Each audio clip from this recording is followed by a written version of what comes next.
Bonjour à tous, aujourd'hui on se retrouve pour un nouveau test. Donc j'ai déjà testé ce téléphone, c'est le LeTV X800. Donc j'ai envie de faire un téléphone, une vidéo, excusez-moi, entière sur ce téléphone parce qu'un test écrit ça reflète pas vraiment pour les gens qui veulent préférer voir une vidéo, parce que je fais que des vidéos jusqu'à présent. Donc on va parler de l'ETV. L'ETV c'est une grosse marque chinoise, un peu comme le YouTube chinois ou le Netflix.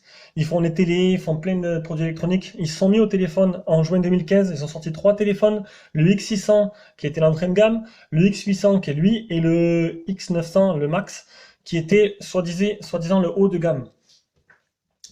Donc ce téléphone-là se trouve actuellement, j'ai regardé il y a 5 minutes, sur AliExpress à 247 euros.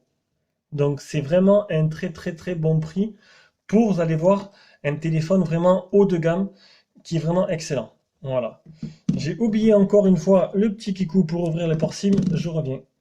Si vous faites partie de mes 10 abonnés, vous avez de la chance. Non, je rigole. En fait, je fais pas le déballage parce que j'ai déjà fait la vidéo de déballage. Donc ça va aller vite. On va se concentrer maintenant sur le téléphone. Donc, le design déjà, donc vous allez voir, vous avez vu, ça ressemble un peu à HTC. Souvent, les personnes qui ne connaissent pas le TV, qui croient que c'est un téléphone un peu de guignol parce que bon, ils ont un a priori sur les téléphones chinois comme beaucoup de monde. Eh ben, j'essaie de leur démontrer que les Chinois c'est un peu l'avenir, hein, sans rigoler. Donc, tout en aluminium, le double flash LED, l'appareil photo Sony. Sur le côté, il est vraiment super super bien fini. Vous pouvez regarder, il est vraiment magnifique. Hop.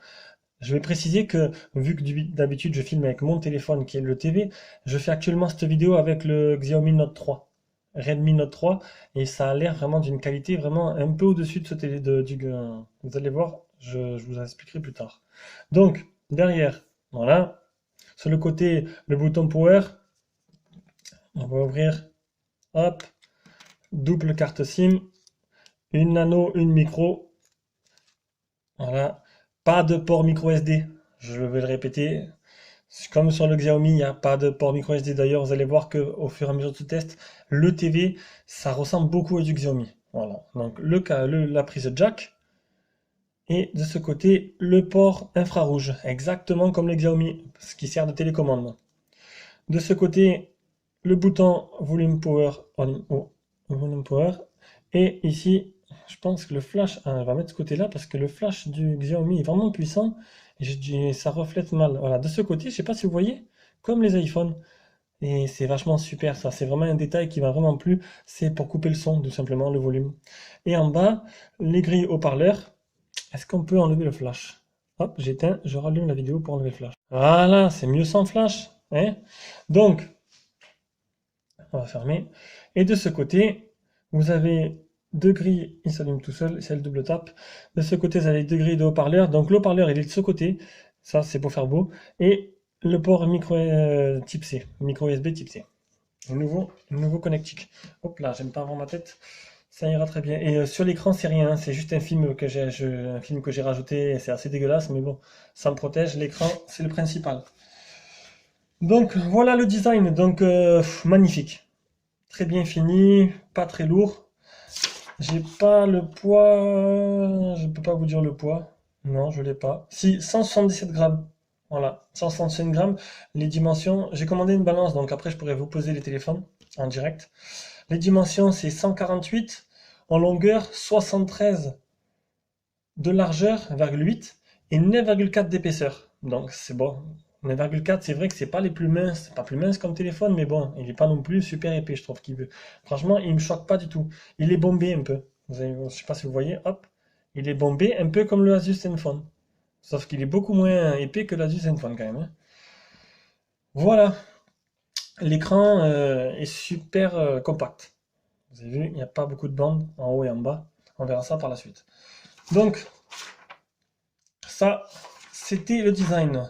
On passe à l'écran. Donc c'est un écran 2K. Donc c'est pas très répandu sur les téléphones.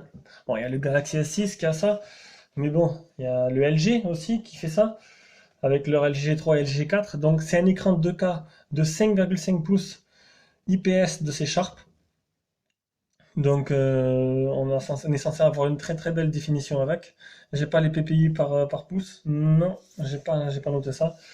Donc on va regarder ça de suite. On va désverrouiller. Pourquoi les codes PIN? Je les rallumé. Hop, ah oui. Attendez. Je rentre vite mes codes PIN. C'est de l'improvisation. Ça y est. Ça, j'en regardais ça tout à l'heure. Donc, on va rapprocher. J'essaie d'être le plus honnête possible sur ce téléphone, même si c'est le téléphone que vraiment j'ai et que j'affectionne particulièrement. Je vais vous dire, j'ai remarqué des trucs qui m'ont pas très plu. Enfin, pas très plu, non, mais bon, on va dire que ça évolue niveau technologie. Donc, on va faire un test. Oh là là, j'ai changé. J'ai remis le launcher d'origine pour essayer de vous montrer au mieux à quoi ressemblait le téléphone d'origine. Donc, j'essaie de trouver où j'ai mis le Antutu. C'est pas mal, il est là. Donc, on va faire le test habituel de l'écran. On va essayer d'approcher au maximum. On verra les performances après. Test de l'écran. On va tester le LCD pour voir un peu les couleurs. Donc, je sais pas comment ça ressort, ça a l'air de ressortir bizarrement. Donc ça c'est du rouge, ça c'est du bleu, mais ça ressort bizarrement dans la vidéo. Donc ça a l'air un peu chelou. Ça c'est du vert. Pourquoi ça ressort comme ça? Eh bien, ça filme bizarrement ce petit Note 3. Donc ça c'est du noir. Alors, on continue, le gris, le blanc. Bon ça, du coup rien de spécial. On va faire ça après. Test niveau de gris. Bon, pour moi il n'y a pas de souci. Le test de la barre de couleur. Bon, je sais pas comment ça va faire au final, sauf que moi, à l'écran, j'ai vraiment toutes les nuances de couleurs qui sortent très bien. Alors que sur l'écran en direct de mon Note 3, de mon Redmi Note 3, mais c'est un peu dégueulasse en fait. On voit pas du tout ce côté-là. Je sais pas si, voilà. On verra ça au final. Ce que ça donnera sur la vidéo.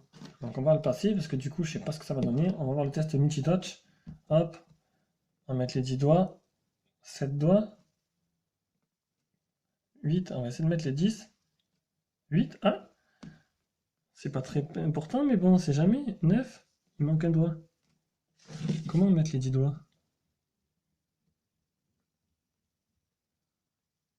D'habitude, j'arrive à mettre mes 10 doigts d'un coup. Eh ben écoutez, voilà.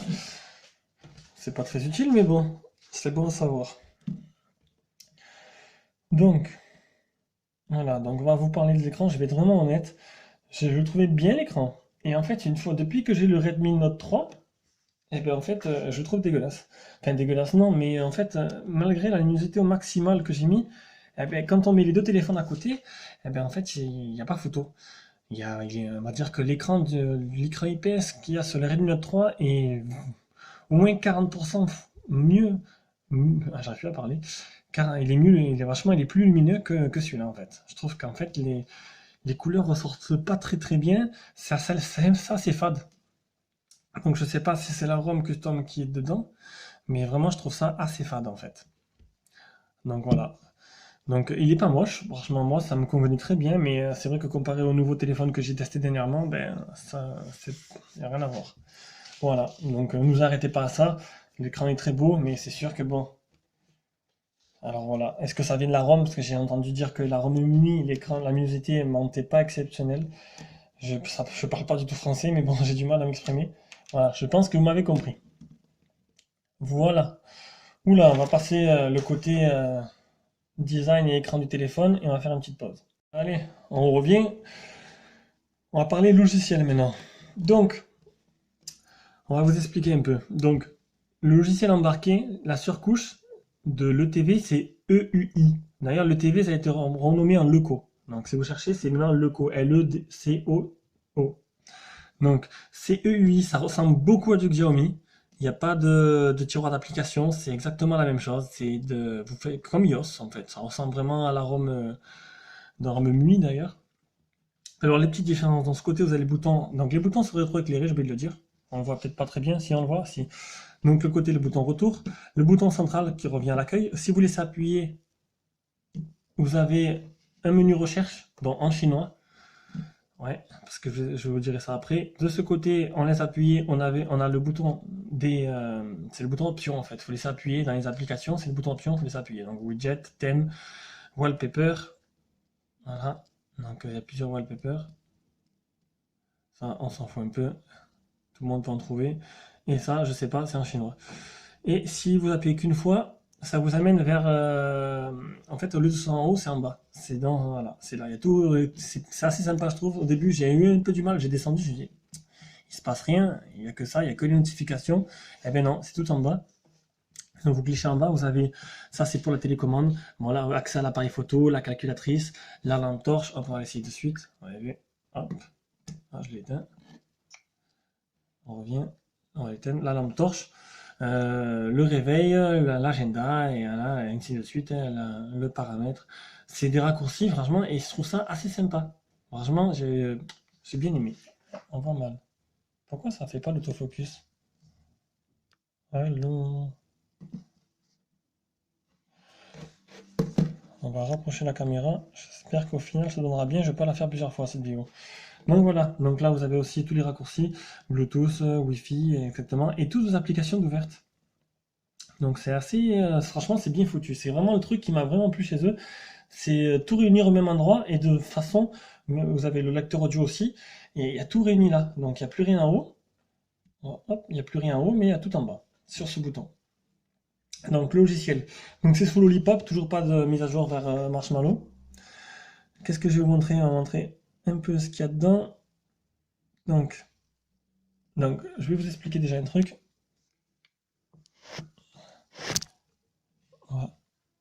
Voilà.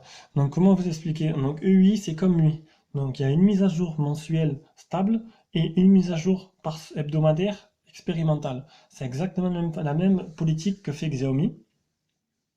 Ça permet de tenir le système à jour et leurs 3 téléphones, enfin leurs 4 téléphones maintenant, parce qu'il y en a 4, ont exactement la même surcouche. Le seul problème, c'est que voilà, anglais et chinois. Donc ça, c'est une ROM custom où il y a une ROM italienne où il y a le français d'inclus. C'est pas traduit à 100% en français, il y a 80% de français, le reste c'est de l'anglais et il y a encore un peu de chinois, mais ça pose vraiment pas de problème. Donc c'est exactement les mêmes menus que MUI. Vous avez d'un côté le général et après vous avez de l'autre côté le par application. Voilà. Donc c'est bien foutu. On peut vraiment bien tout paramétrer. Qu'est-ce que on peut paramétrer? Ah, si je vais vous montrer un peu les spécificités. Donc personnage, affichage.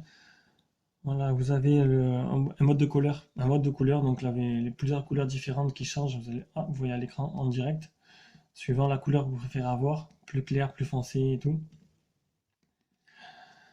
J'ai pas trouvé que c'était extraordinaire. Vous avez vu, vous avez encore un peu d'anglais, wallpaper, thème, vibration. Si vous voulez changer les raccourcis dans le menu en bas, le cloud, hein, un peu comme le compte MUI de Xiaomi. Il y a intégré un truc pareil que Xiaomi, un truc de sécurité qui scanne vos applications, qui vous nettoie le téléphone.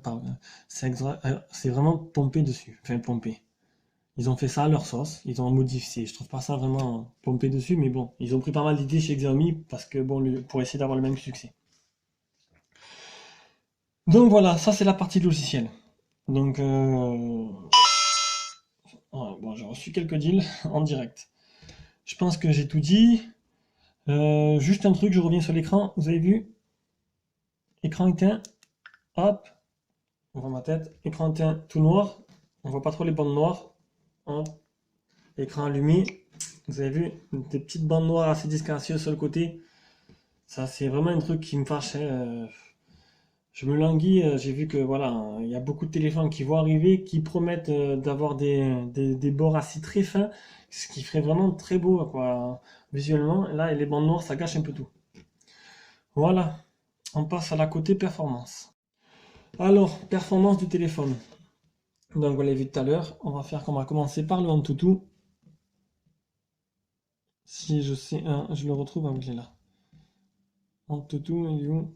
Ah. Le Antutu, donc c'est Antutu 6.0. C'est la dernière mise à jour, donc qui booste un peu les caractéristiques. Donc, vous avez vu 80 275 points. En sachant, comparé on va voir le classement. Voilà. Donc premier c'est le Match 8, 92 000 points. Deuxième le Meizu MX Pro 5, 85 000 points. Le Galaxy Note 5, 83 000 points. Et donc on est passé de vue devant le Galaxy 6 Edge qui a 82 000. En gros, ce téléphone-là est répertorié comme le quatrième plus puissant téléphone d'après Antutu.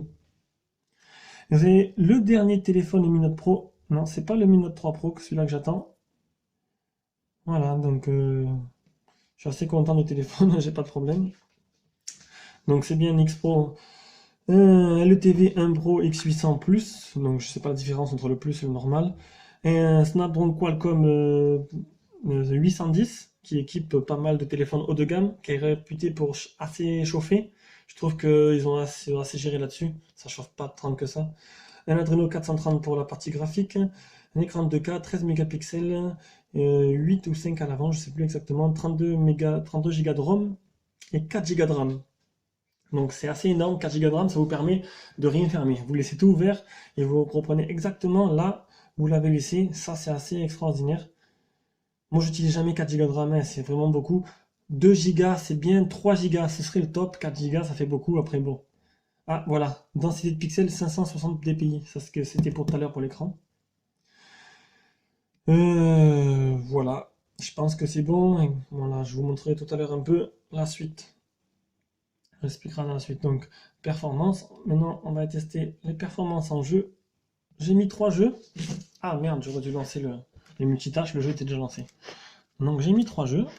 Ah ben, déjà. Donc, reprendre. Donc, j'ai mis, voilà, vous allez voir en direct.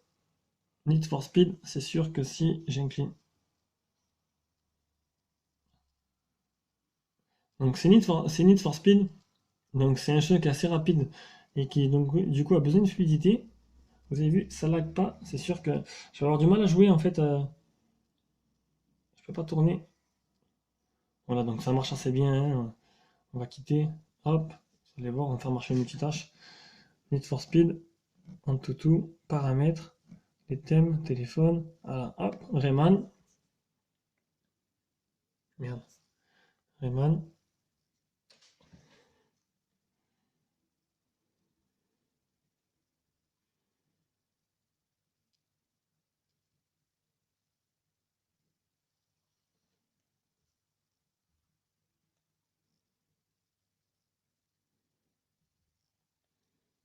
Pareil, vous avez vu, c'est assez rapide. Il n'y a pas trop de temps de chargement. Les temps de chargement sont beaucoup plus rapides que les téléphones que j'ai pu tester dernièrement.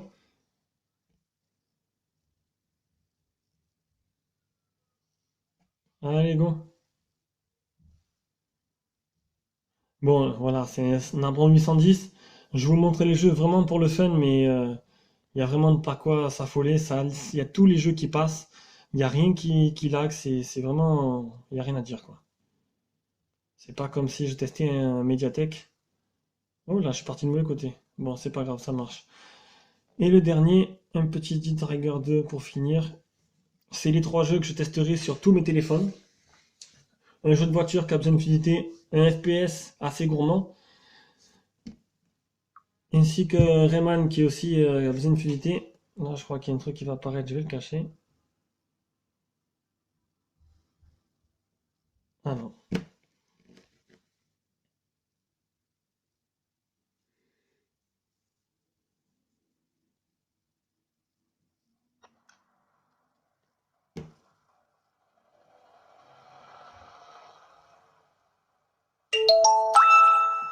Salut.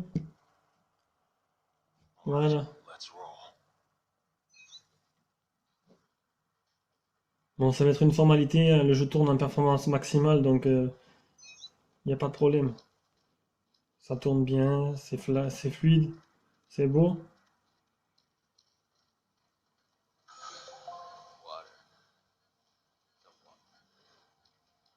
Je crois que je vais innover un peu, je vais changer un peu les jeux parce que il faudrait des jeux que je trouve qu'ils soient encore un peu plus beaux. Faut que j'aille voir un peu ce qui est sorti gratuit dans le Play Store pour essayer d'avoir un peu mieux pour les prochains tests. Un peu des jeux qui envoient le téléphone, qui envoient du lourd quoi. Bon, ça marche. Donc partie graphique, vous avez vu, rien à vous faire, pas de problème. Hop, on continue. On va passer sur, on va mettre une petite pause comme ça. Voilà, on va passer à la partie audio et vidéo. Donc pour ça, je vais faire comme d'habitude. Je vais chercher l'application YouTube. Je vais peut-être dû m'y prendre avant parce que du coup, je suis un peu perdu dans le téléphone. C'est pas là. Ah, ça y est, YouTube, il est là. Donc, on va mettre une vidéo YouTube, comme à chaque fois. Qu'est-ce que je vais mettre? Allez, plan A4. Ça a l'air sympa, non? Le titre est accrocheur déjà. Ah ben voilà, on va aller voir la partie audio et vidéo. Donc, partie audio, il n'y a pas de problème, hein. La qualité de l'écran, même si la luminosité n'est pas exceptionnelle, vraiment l'écran est beau et, et les couleurs vous pouvez régler les couleurs, donc du coup, c'est vraiment bien. Moi, ce que je vais vous montrer, c'est la partie audio. And I'm after someone on my naughty list. You're probably thinking this was a superhero movie, but that guy in the suit just turned that other guy into a fucking kebab. Surprise! This is a different kind of superhero. Voilà. Donc, comme vous avez pu voir, le son est hyper puissant et hyper bon. Honnêtement, c'est le téléphone que j'ai entendu le meilleur son que j'ai pu avoir entre les mains, ou même avoir entendu. C'est un truc de fou. Je le mets dans la salle de bain, j'ai l'impression d'avoir une enceinte Bluetooth à côté de moi. Donc, je prends mes petits papiers. Qu'est-ce que je vais pouvoir vous dire sur le son? C'est où? Voilà. Il y a un chipset audio qui a été intégré au téléphone, exprès pour le son, pour le traitement du son. C'est pour ça que le son il est vraiment extraordinaire. Franchement, je suis resté bête. Quand je fais écouter le son qu'il a le téléphone à mon entourage, il reste vraiment con. Et là, du coup, le chinois qui au début était un téléphone chinois devient un téléphone plus intéressant, hein. Bon, voilà. Donc, je pense que pour la partie audio-vidéo, il n'y a rien à dire. J'ai pas essayé le casque. Donc, j'ai pas essayé le casque. C'est pas trop un truc, j'ai un lecteur à côté. Donc, je pense pas qu'il y ait de problème, parce que vu déjà la qualité du son qu'il y a avec. Allez, on continue. Ah, je vais revenir tout au début. Malheureux, j'ai oublié de vous parler d'un truc. De la batterie. Batterie 3000 mAh. C'est bête, j'ai oublié de vous le dire. En plus, j'ai oublié de sauter le menu autonomie. Donc, on va parler d'autonomie, voilà. Donc, la batterie, c'est une batterie qui est inamovible. Donc, vous ne pouvez pas la changer. Et elle fait 3000 mAh. Donc, dans les faits, vous allez me dire, avec un écran 2K, ça fait un peu juste. Eh bien, dans les faits, il me dure la journée. Donc là, on est le week-end. 44% débranché ce matin à 8h, ça fait environ plus de 10 heures. 44%. On est le week-end, hein. Donc je l'ai utilisé pour installer Antutu et tous mes jeux. Donc voilà, vous avez vu, un jour et demi le week-end. La semaine, vu que je capte pas très bien, il me tient du matin au soir. Donc de 4h du matin jusqu'à 21h le soir. Donc c'est très bon, il est très bien optimisé, vous n'avez pas de problème à vous faire avec ça. Donc maintenant on va passer à la partie réseau. Donc le téléphone est 4G, 4G tout le monde. Donc vous allez recevoir, il manquerait la bande 4G, la bande française des 800. Il y a une petite manip pour le faire. Donc je l'ai marqué dans mon test. Donc la petite manip, on va la faire en direct. Donc voilà. Hop, vous ouvrez l'application. Ah, c'est un peu bête, on va fermer ça. Alors étoile dièse 94 39 dièse étoile. Hop, voilà. Ça ouvre ça, donc vous l'activez et vous avez la bande des 800 qui est activée. Donc moi je suis chez SFR, donc dans les faits j'ai pas la 4G où je suis, donc j'ai pas pu le tester. Mais ça permet d'activer la bande des 800, du coup vous allez pouvoir avoir toutes les bandes en 3G, en 4G, 100% françaises. Contrairement à certains, comme Xiaomi qui ne sont pas capables de le faire. Donc là d'origine c'est pas activé, mais bon, le processeur Qualcomm permet de l'avoir. Donc voilà, sinon partie audio-vidéo, donc sur le réseau, niveau appel, il n'y a pas de problème. Le son est très bon, et très clair et très net. On passe sur la partie photo. Donc l'appareil photo avant, on va commencer, c'est un appareil photo 4 mégas ultra pixels, exactement les mêmes qu'il y a sur le HTC. Donc pour l'avoir utilisé, honnêtement, les images sont belles, elles sont nettes. Vous pouvez vraiment faire des photos avec l'appareil photo de devant, c'est vraiment parfait. Donc je vous en ferai et elles seront comme d'habitude à la fin de la vidéo. C'est plus simple pour moi de le faire. Et je vous mettrai une petite sous-titre en disant que c'est vraiment l'appareil photo de devant avec quoi je l'ai pris. Donc c'est un ultra pixel de 4 millions de pixels. Pour derrière, c'est un appareil photo 13 mégapixels avec une verre de protection en saphir synthétique. Et les lentilles sont montées sur un stabilisateur optique coax avec double flash LED. Donc là, j'ai lu exactement ce que j'ai vu sur internet. Dans les faits, c'est pas mal sans être extraordinaire. Donc on va voir un peu le logiciel photo ce qu'il donne. Voilà, ça se présente comme ça. On avait le panorama de ce côté, les photos, vidéo et le mode slow motion. Ça, c'est super. J'ai jamais essayé. Ça permet de faire une vidéo au ralenti, donc faudrait que j'essaye d'ailleurs. Je vais vous en faire une et je la mettrai à la fin. Ça peut être pas mal. Vous avez plusieurs degrés de slow motion. Apparemment, c'est un 4 fois. Je sais pas si on peut faire plus. Faudra que j'essaye. Voilà. Donc j'essaierai ça. Qu'est-ce qu'il fait? Alors, hop, vidéo. Tac. Vous avez du 720p, du 1080 et du 4K. Et oui, vous pouvez filmer en 4K. Le problème, c'est qu'il n'y a pas de micro SD, donc 32 Go, ça se remplit assez vite. Donc si vous filmez en 4K, il faut vraiment penser à dégager la vidéo juste à la fin, quoi, hein, à chaque fois. Donc à part ça, vous avez rien. Qualité des photos, ben, c'est du 13 mégapixels. C'est un appareil photo, j'ai oublié de le dire, Sony IMX214. Comme dans la plupart des Chinois, comme dans les téléphones milieu de gamme qui sont sortis cette année en 2015. C'est vraiment l'appareil photo que tous les téléphones ont. Le Blade S6 l'avait. Maintenant, c'est le traitement logiciel du téléphone qui fait le reste, hein. Vous prenez la marque téléphone qui met le même appareil photo sur le téléphone. Et le traitement de l'image, il n'y en a aucun. Du coup, ben, la photo ne sera pas aussi jolie que sur ce téléphone-là ou que sur un ZTE. Voilà, je pense que j'ai fait le tour. Je vous mettrai des échantillons de photos et de vidéos à la fin. Je pourrais pas mettre la vidéo en 4K. Je ferai une vidéo en 4K, mais je la prendrai la vidéo et je la mettrai sur YouTube dans une autre vidéo. Niveau GPS, j'ai oublié de faire le GPS test. Donc je l'ai utilisé en mode GPS, ça marche très bien. J'ai pas eu de décrochage, pas eu de problème. Donc bon, le Snapdragon marche très bien là-dessus. Je vous ferai un GPS test et une capture d'écran, je vous mettrai à la fin. On va conclure maintenant. Donc 240 €, 4 Go de RAM, processeur Snapdragon 810, écran 2K, 4 mégapixels, 4 mégas ultra pixels devant, 13 mégas derrière. Une finition exemplaire tout en alu. Juste voilà, l'écran la luminosité n'est pas extraordinaire. Les couleurs, on peut choisir, donc bon, voilà, c'est pas aussi éclatant que les téléphones que j'ai testé actuellement, mais bon, honnêtement, il est très complet et pour 240 €. Le seul problème, c'est qu'il faut le bidouiller. Il faut le bidouiller, il faut le router, il faut installer une ROM custom dedans.